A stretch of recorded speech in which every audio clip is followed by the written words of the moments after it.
The Simpit Indycar Series spent its second week at the first oval of the season for 84 laps at Autoclub Speedway in sunny Southern California. The track is a 2-mile, 4-corner oval that features variable banking that offers blistering fast lap times, tight battles, and a very strong draft that results in multiple lead changes per race. We would see a field of 25 drivers, with Brandon Trost being the top qualifier and the only driver to break into the 31s with a 31.954. When they came to the green flag for 84 laps of racing, it was Brandon Trost on the inside with Ryan Norton on the outside, as Trost got a good jump on the field and took the grid past the start-finish line. The entire group did a great job of getting sorted out, and the race was off, running smoothly. By the end of lap 1, Pierre Bourdon would get a run on Brandon and get past going into turn 1 for first place, the massive draft already playing a role in the race. And then coming to the line for the 4th lap, Bourdon would see a caution flag thrown for debris on the track, letting everyone catch their breath. We'd see a mix of cars make a run down pit lane, leaving Trost back on the point for the restart on lap 7. He got another good jump, but coming off at turn 2, Ryan Norton got a good run and goes by under Trost for the lead. On lap 11, Austin Espity gets a run on Norton and moves up to the front. Meanwhile, a little further back in the pack, Bourdon and Vit Solomon get together going down the backstretch. David Warhurst just slips by down low as Bourdon hits the wall and ends his day early. On lap 12, it looks like the entire field is coming to pit lane, but Ryan Norton pulls back onto the track and assumes the lead. Only a handful of cars stayed out with slightly used tires as Norton brought them back to the green on lap 14. Trost and Espity are now running back in 6th and 7th places. By lap 20, the top 4, consisting of Norton, Chalk, Matos, and Marneef, had broken away slightly from Trost and Espity, running in 5th and 6th now. Karsten Berdowie and Andrew Dixon make slight contact coming out of turn 4. They both go around, but it's Dixon who gets the worst of it and hits the wall. Berdowie would collect himself and continue with the car still in good shape. This would send Norton and most of the other leaders to pit lane for service as Marneef, Espity, Martin Nagelkerken, and Armando Edwards would stay out and go off pit cycle from the others. Marneef brought the grid to the green for the restart on lap 26, and he and Espity get away clean. From the top positions back, things started getting dicey as TM Hauser would go low, 3 wide, and pick up 2 positions. The group ahead was racing hard as well, as 2 of the strongest drivers of the day make contact. Norton seems to get the worst of it as he goes down pit lane, Trost continuing on in 7th place.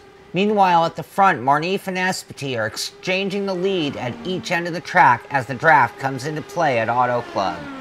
On lap 29, as Norton was coming back onto the track and back up to speed, he ended up side by side with Trost once again. And again they touched, this time causing both cars to head up to the wall at top speed.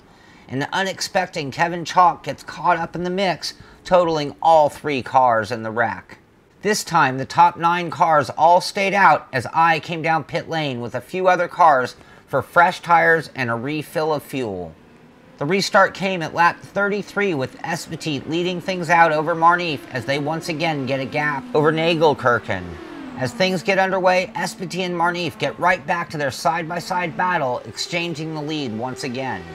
Laps later, the mid-pack guys start running in little groups with passes being made high and low. TM Hauser gets by me on the outside and starts to make a move on the 2 drivers ahead of him. He gets by Warhurst and up into 7th. At this point, the 2 leaders had built up a good lead, but they're still racing each other hard. Marneef makes a move down low for the pass and the lead at the halfway mark with 42 laps to go. On lap 44, TM Hauser had cleared Matos and then made a move on David Anderson, taking over the 5th position. He had now moved up 6 positions since the restart on lap 33, and he now has his sights set on Armando Edwards. And a lap later, he gets that spot as well on the outside going into turn 3, moving him up to 4th with clean air ahead. Running alone ahead in 3rd is Nagelkerken, and the 2-man tango of Espity and Marneef are still up front exchanging the lead lap after lap. On lap 52, David Anderson goes to pit lane, as one of the first cars out of sequence needing more fuel. He gave up 6th place to those not needing to pit yet. On that same lap, Marnif goes into pit lane as well from 2nd place. On lap 53, Austin Espety goes to pit lane under green, giving up the lead to Nagelkerken with Hauser in 2nd and Edwards on his tail in 3rd. Also on lap 53, Warhurst goes to pit lane, turning 5th position over to me after we've been fighting for many laps. Then on lap 56, Edward locked up the wheels going into pit lane from 3rd and spun the car back onto the track. This really jumbles up the grid, with some cars having pitted while others having stayed out. This brought the rest of the field to pit lane for what could be the last pit stops of the race. The race off pit lane was won by T.M. Hauser, followed by Nagelkerken and myself, and after the cars that didn't pit were cycled around, that is how we lined up for the restart on lap 61, where T.M. Hauser got a good start with 23 laps left in the race. On lap 62, Nagelkerken took the lead back from Hauser. Meanwhile, the duo of Marnif and Espety have moved back up into 10th and 11th place after getting caught off-cycle. On lap 64, Alex Albert passes me on the inside of 3 and 4 for 3rd spot and right on the gearbox of Hauser in 2nd. Then he goes by Hauser on the outside and carries that speed right up the inside of Nagelkerken to take over the lead by lap 67. Hauser goes with him past Nagelkerken into 2nd and then goes right back to work on Albert, taking back the lead. The entire top 5 is now running in a pack. Meanwhile, back in the grid, Espety and Marnif are still working well together and have moved up to 7th and 8th positions. By lap 69, the top group had grown to 6 cars as I made a move down low on Matos. He comes down low and we connect, and this sends him up into the wall, ruining his chances for a good finish. At the moment of caution, it was Nagelkerken, followed by Hauser and Albert. I go to the pits to check for damage and would have to restart further back on the grid. That restart came with 11 laps to go in the race, and Nagelkerken got a clean start with Hauser, Albert, Michael Thompson, and Espety rounding out the top 5. 10 to go, and Espety clears Albert for 3rd place. Hauser makes a move on Nagelkerken and takes over the lead with 9 to go. Now the top 3 are all together fighting for the lead. Albert and now Marnif rounding out the top 5. With 8 to go, it's Espety and Nagelkerken fighting for 2nd, and they touch wheels. Nagelkerken gets the worst of it and goes up into the wall. Marnif gets collected in the mess as he tries to avoid the wreck ahead. This brought out another caution, and by the time things went green again, there would be a 4-lap sprint race for the win as T.M. Hauser would take the green with Espety in tow in 2nd place. Coming to the line with 3 to go, it's Espety taking the lead again, and Hauser now looking for the draft. 2 to go, and it's Hauser. Down the backstretch, and Hauser runs Espety down low, but Espety carries on, and with 1 to go, it's Espety, but Hauser's already making a move on the outside going into 1.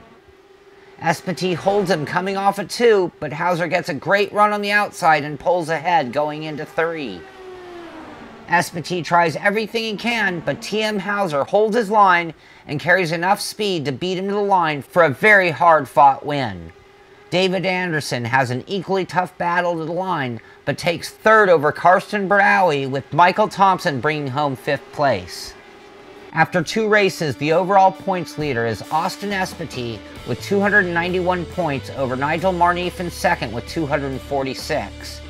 Ricardo Scheivon holds on to 3rd place despite missing this week's oval, and 4th position is held by Martin Carroll, with David Hanger finishing off the top 5.